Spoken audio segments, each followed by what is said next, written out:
U.S. lawmakers tell BBC Andrew should testify over Epstein files.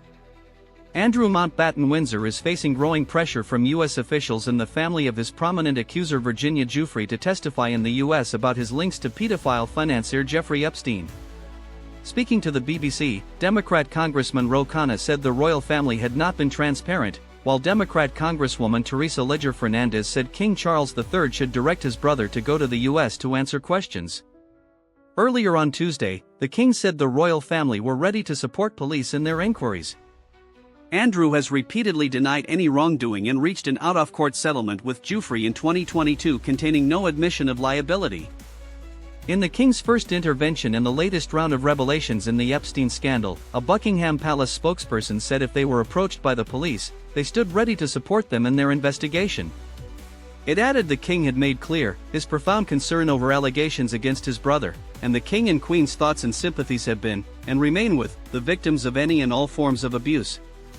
Thames Valley Police announced on Tuesday it was assessing a complaint by anti-monarchy group Republic over the alleged sharing of confidential material by Andrew with Epstein.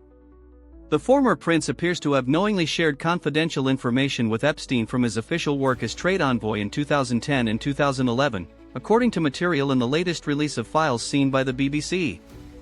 When asked by the BBC if the former prince should go to the US, Khanna said that would be appropriate. The congressman, who co-sponsored the law that compelled the Justice Department to release the Epstein files last year, also said the royal family should come clean and lay out what they knew and what action they're going to take. They have a large wealth, they should probably be compensating these survivors for the horrors that have taken place, he added. Khanna said the royal family were finally asking for an investigation, and that these women have been denied justice. It comes a day after Khanna told journalists this was the most vulnerable the British monarchy had been, and said stripping Andrew of a title was not enough. The former prince has also moved out of his Windsor home and is currently living at Wood Farm on the Sandringham estate in Norfolk while his new permanent home undergoes renovations. Congresswoman Teresa Leger Fernandez, who is on the House Oversight Committee, called for more transparency from Andrew. Speaking to the BBC's Newsnight, she urged the king to tell his brother to answer questions here at the Oversight Committee.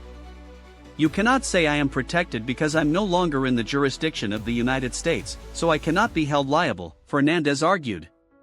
She also called for an inquiry in England. She said Andrew was there, he knows who else was in the room with him.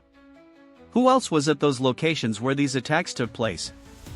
Sky Roberts, the brother of Virginia Giuffre, piled on the pressure earlier on Tuesday, telling journalists I think Andrew should show up in front of our Congress and answer questions. The latest emails released by the U.S. Department of Justice reveal there have been multiple unsuccessful approaches from U.S. authorities for Andrew to help with Epstein inquiries. The former prince cannot be forced by a subpoena to go to the U.S., which has caused a lot of frustration. Last autumn, Democrats in Congress set a November deadline for the former prince to testify about what he knew about Epstein, but he gave no response. Since the release of 3 million more documents related to Epstein, there has been growing pressure on Andrew, with claims a second woman was sent to the UK by Jeffrey Epstein for a sexual encounter with him. Photographs appearing to show him kneeling on all fours over a female lying on the ground, both fully dressed.